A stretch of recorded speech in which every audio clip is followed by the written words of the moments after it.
सबसे पहले निठारी कांड की बात, क्योंकि 17 साल पहले यानी कि साल 2006 में नोएडा के निठारी में जब एक नाले से नरकंकालों के मिलने का सिलसिला शुरू हुआ तो इसके साथ ही दो इंसानों की हैवानियत का किस्सा पूरी दुनिया के सामने आया।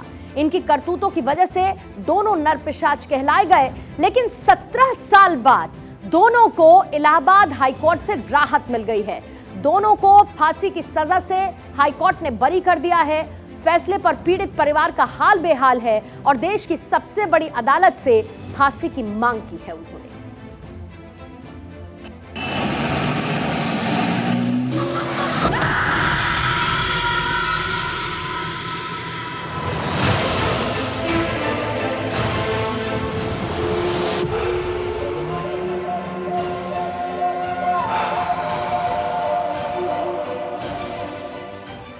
उत्तर प्रदेश में नोएडा के चर्चित निठारी कांड के दोषी सुरेंद्र कोली और मनिंदर सिंह पंढेर को बड़ी राहत मिली है।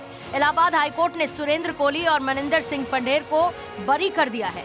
हाईकोर्ट ने सुरेंद्र कोली को 12 और पंढेर को 2 मामलों में मिली फांसी की सजा को रद्द कर दिया। दोनों दोषियों को गाजियाबाद की सीबीआई कोर्ट ने फांसी की सजा सुनाई थी।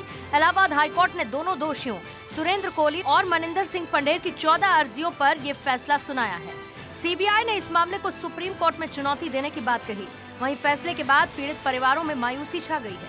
पीड़ित परिवार ने फांसी की मांग की है। बस ये हुआ क्या, पंडित ने मर्डर कर दिया, उसके अंग सप्लाई करता था और कोई काम नहीं करता था, अंग व्यवहार होता था। अच्छा, जैसे हमें भरोसा यही था अब बगैर फांसी तो बगैर बचेंगे नहीं, लेकिन जज नहीं, जब जज छोड़ दिया तब क्या कर सकते हैं।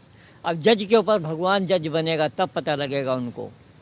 अगर सही जजमेंट देते, जांच करती सीबीआई तो क्यों नहीं होता। हम तो सीबीआई को अच्छा समझते थे, ईमानदार, तभी हमने जांच सीबीआई की मांगी थी, इसीलिए आदेश करवाया था सीबीआई की जांच।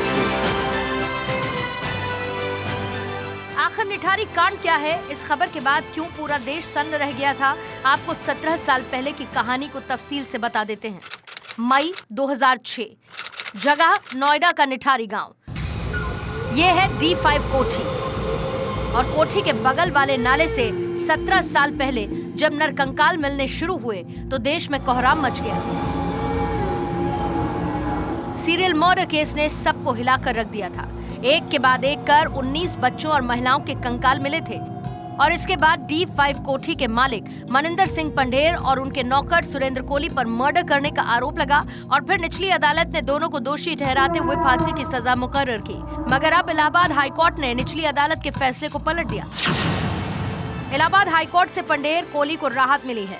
जस्टिस अश्विनी कुमार मिश्र और जस्टिस SHA रिजवी की बेंच ने फैसला सुनाया। सुरेंद्र कोली को 12 मामलों में मिली फांसी की सजा पर रोक, मनिंदर पंढेर को 2 मामलों में राहत मिली, कोई सबूत और गवाह नहीं होने के आधार पर बरी। मनिंदर पंढेर की कोठी के पास वाले नाले में 1-2 नहीं बल्कि 19 लोगों के शव पड़े थे, लेकिन किसी को काफी दिनों तक भनक नहीं लगी। ऐसे में आपको बताते हैं कि इसका खुलासा आखिर कैसे हुआ। 7 मई 2006 को पायल नाम की लड़की लापता हो गई थी। वो मनिंदर पंढेर की कोठी में रिक्शे से आई थी। उसने रिक्शे वाले को कोठी के बाहर रोका और वापस आकर पैसे देने की बात कही थी। काफी देर बाद रिक्शे वाले ने पैसे के लिए कोठी का गेट खटखटाया। इस पर सुरेंद्र कोली ने पायल के काफी देर पहले जाने की बात कही। सुरेंद्र को शक हुआ क्योंकि वो कोठी के गेट के बाहर ही खड़ा था। रिक्शे वाले ने पायल के परिजनों को सारी बात बताई। परिवार के लोगों ने FIR दर्ज करवाई। इलाहाबाद हाई कोर्ट ने कहा है कि इन दोनों जो आरोपी हैं इनको फांसी की सजा नहीं दी जा सकती क्योंकि इनके खिलाफ पर्याप्त सबूत नहीं है। ये मामला, ये फैसला आते ही पूरे कॉलोनी के नाम देख सकते हैं, कॉलोनी के अंदर जो है जिन लोगों के बच्चे मारे गए थे वो सुनकर चौंक गए। इस तरह से पहली बार मामला पुलिस तक पहुंचा। इससे पहले निठारी से 1 दर्जन से ज्यादा लोग गायब हो चुके थे। ऐसे में पुलिस शिद्दत से इस केस की जांच में जुट गई है और जब नाले की सफाई हुई तो तस्वीरें देखकर देश सन्न रह गया। Bureau report, Bharat 24।